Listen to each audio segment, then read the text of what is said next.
So if you want to learn to rig up a big swim bait rod and reel, this video is for you. We're going to start off by showing you my gear setup, the rod, the reel itself, what line I'm putting on. We're going to put the line on the reel, and then I'm going to show you the baits that I plan to use on this rod, like the Shine Glide, the Savage Gear Foreplay, Trace slow sinking swim bait, and big soft plastic boot tail lures. All these lures are rated to be about 1 to 3 ounces, so I cannot throw it on my normal bait casting setup where I would normally throw a lot of my top waters. So I had to upgrade into a heavier rod that could handle that type of lure.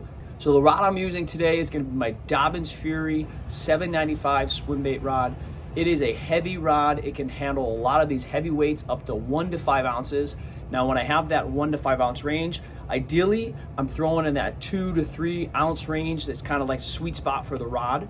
For my reel, I'm using the KastKing Kapstan 300 reel. It's a bait caster. I'm gonna rig it up today with 25-pound fluorocarbon. So I need that bigger spool size, not only to put more line on there because I might be taking really long casts and really gliding and reeling everything really slowly in to drag the big ones out, but I also want something that can handle the bigger fish. It has a lot more torque on it, so bigger drag setting. My gear ratio, I'm gonna keep this swim bait rod gear ratio lower. This is a 5-4-1. A lot of my other bait casters are like a 7 or an 8 gear, and I want to do that because I want to have a slower action on a lot of these swim baits and glides. So the first step is to thread the line through the front hole and under the keeper here. So you can see we want to go under that. It's a little tricky, so you got to kind of come through, and then I'm coming through the back end using a knife to help get it out there. And then what we're going to do is tie just a straight up knot. So I like my loop or slip knot here, but any knot you feel comfortable with. You just want to make sure you tie it down and cinch it down real tight towards the base and get it into the center. If you have a groove or a V-cut there, you can put it in the V-cut, and then we're just going to snip the tag end off.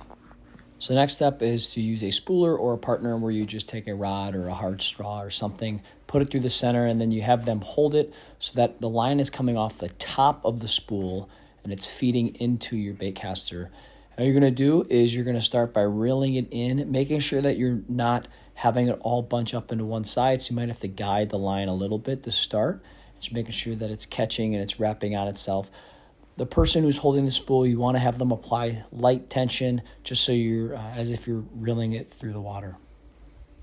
When you're done here, you can see that we're leaving about 1/8 to 1/4 inch off the top of that spool. That way you don't over spool it. Thanks for watching. Hope you found this helpful. All the gear links, lures, everything's down below.